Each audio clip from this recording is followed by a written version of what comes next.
बंधु, आज का जो विषय है वह है छठ पूजन की प्राचीन विधि क्या है। सुरति फंसी संसार में, ताज से परि गए दूर, सूरति बांधो स्थिर करो, आठों पहर हुजूर। बंधुओं, छठ पूजा अनादिकाल से होते आ रहा है, ऐसा हमें ऋग्वेद में मिलता है। बंधुओं, संसार में जितने भी पर्व हैं उनमें छठ पर्व का महत्व अलग है, अलौकिक है। क्यों? क्योंकि जितना सहजता, निर्मलता, प्रेम, विश्वास, श्रद्धा, आस्था और साथ ही साथ मन की एकाग्रता इस पर्व में देखा जाता है, उतना किसी और पर्व में नहीं। ऐसा लगता है कि यह 4 दिन की चेतना का चेतन प्रक्रिया ईश्वर ने साल में एक बार मानव को तोहफा के प्रसाद स्वरूप में दे दिया है। शास्त्र के अनुकूल छठ पूजा त्रेता में बिहार के भागलपुर में माँ सीता ने की थी, द्वापर में कर्ण और कृष्ण के पुत्र ने किया। बंधुओं, सत्य तो यह है कि छठ पूजा की शुरुआत बिहार से ही हुआ और आज विश्व भर में फैल गया। लेकिन आज भी जो बिहार में छठ पूजा की विधान है, जितना स्वच्छता से है, जितना निर्मलता से है, उतना आज के परिवेश में हर स्टेट में नहीं है।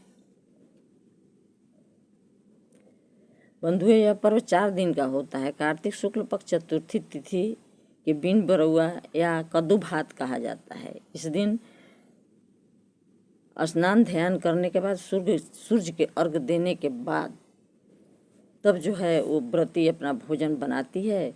वह शुद्धता से सारे चीज़ सेंधा नमक एवं घी में बनाती है। तिथि पंचमी को लोहड़िया घाट जागरण भी कहते हैं। इस दिन दिन भर उपवास रहकर शाम में नदी पोखर में स्नान कर डूबते हुए सूर्य को जल अर्पण कर घाट के ऊपर मिट्टी के वेदी बनाया जाता है, जो माँ कात्यायनी स्वरूप माना जाता है। स्नान के बाद इस वेदी को फूल, पान, अक्षत, चंदन, अगरबत्ती, सिंदूर, दीप से पूजन किया जाता है और फिर उसके बाद एक दिया जलाया जाता है, जल में भी छोड़ा जाता है। फिर घर आकर मिट्टी के चूल्हा पर आम के लकड़ी जलाकर गुड़ के खीर और आखर रोटी बनाया जाता है। आखर यानी जांत का पिसा हुआ आटा की रोटी बनाया जाता है। फिर व्रती चंद्रमा को साक्षी मानकर कात्यायनी माँ एवं सूर्य देव के हवन के द्वारा आवाहन करते हुए इसके प्रसाद बनाने के बाद व्रती वह वस्त्र पहनती है जो जल में पहन के अर्घ दी रहती है। एक छीने यानी बिना सिलाई का एक वस्त्र पहनकर प्रसाद ग्रहण किया जाता है, जिसे खरना कहा जाता है। खरना के समय में कोई कुछ बोलता नहीं है, चुप रहकर प्रसाद ग्रहण किया जाता है। उसके बाद पूरे परिवार प्रसाद ग्रहण करते हैं, फिर अगल बगल आस पड़ोस में बांटा जाता है। कुछ लोग प्रसाद मांगने भी आते हैं। अब यहाँ एक विधान है कि जब तक चंद्रमा आकाश में उस रात को दिखाई देते हैं तब तक व्रती अन्न छोड़कर फल फूल, चाय, पानी, दूध पी सकते हैं। यही उनका अंतिम अन्न जल व्रती के आखिरी रात का होगा। फिर उसके बाद तिथि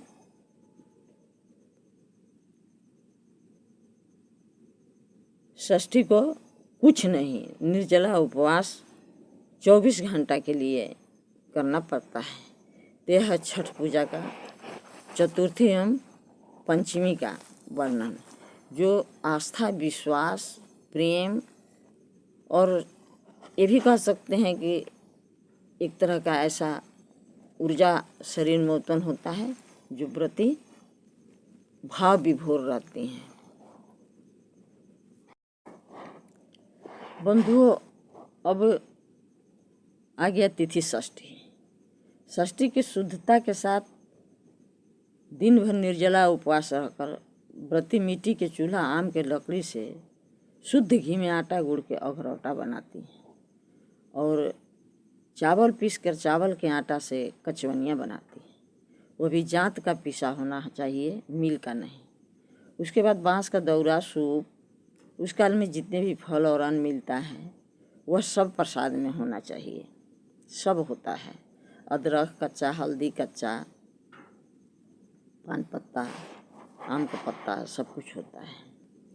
उसके बाद दौरा सूप को घी सिंदूर से सजाते हुए व्रती एक वस्त्र नया लाल या पीला पहनकर घाट पर डूबते हुए सूर्य का अर्घ्य देने जाती हैं। दौरा पुरुष अपने सर के ऊपर रख कर ले जाता है। भर रास्ता से घाट तक सभी लोग प्रकृति स्वरूपा माँ कात्यायनी एवं सूर्य स्वरूप परमात्मा के गीत के माध्यम से प्रार्थना करते जाते हैं। यह कैसा अद्भुत पूजा है। न इसमें पंडित, न पोथी, न मंत्र, फिर भी सबसे महान क्यों? क्योंकि यह प्रकृति से परमात्मा तक की पूजा है। हे बंधुओं, अब थोड़ा हम छठ को आध्यात्मिक पहलू से भी समझें। आत्मा 6 देह को ग्रहण करती है, स्थूल, सूक्ष्म, कारण, महाकारण, कैवल्य और हंस। यह जो पर्व है यह 3 देह से उपरम हो, चौथा देह से शुरू होता है, 5वें देह और फिर अंत में छठा देह, यानी छठे दिन की जिस तरह का ऊर्जा हमारे अंदर जागृत होती है वही तो ऊर्जा हमें आत्मा और परमात्मा से जोड़ता है। हालांकि सब कोई इस बात को नहीं समझता है, पर न समझते हुए भी सभी व्रती संत वृत्ति में रहते हैं। हजारों की संख्या घाट पर होती है और केवल मंगल गीत, प्रार्थना आदि शक्ति हम सूर्य देव की उस घाट की होती रहती है, तो उस घाट की या स्थान की ऊर्जा को एक साधक ही अनुभव करता है।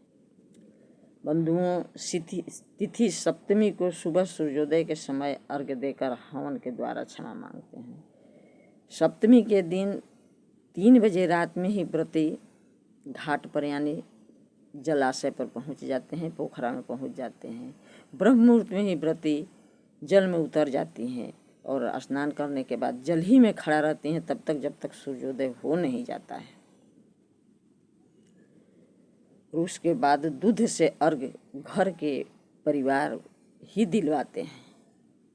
बंधुओं, छठ हमें संसार में रहने की कला सिखाती है। एकता, प्रेम, छल कपट से दूर जैसे हम 4-5 दिन रहते हैं, वैसा ही भाव अगर जीवन भर हमारा रह जाए तो हम महामानव बन सकते हैं। अर्घ्य देने के बाद वहाँ हवन किया जाता है, यानी आवाहन किया जाता है माँ कात्यायनी एवं सूर्य देव को, और उनसे प्रार्थना किया जाता है, क्षमा मांगा जाता है गलती के लिए, और उनसे मन इच्छित फल मांगा जाता है। और वहीं घाट पर सभी व्यक्ति जितने हैं मुंह में प्रसाद लगा लेते हैं, यानी प्रसाद ग्रहण कर लेते हैं। यह व्रत छल कपट से दूर की है।